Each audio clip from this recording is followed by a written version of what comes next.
King Orm. King Nereus. You picked a meeting place too close to the surface for my liking.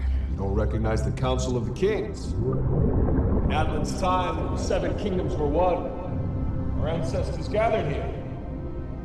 Atlantis sat here at the head of the table.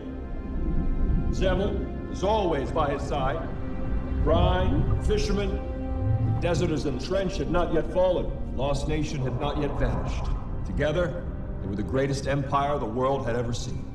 And now, sit on Atlan's throne, shackled by archaic laws and politics, while the threat above us grows undeniable. Violence has always plagued the surface.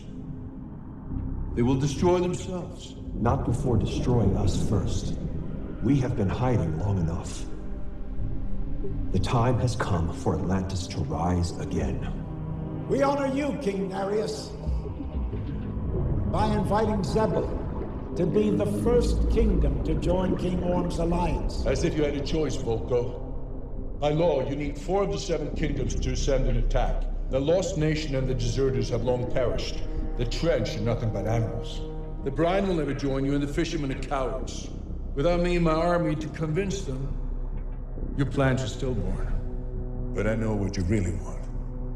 Once you've obtained the pledge of the 4 kingdoms, you will be ordained Ocean Master. That is merely a title.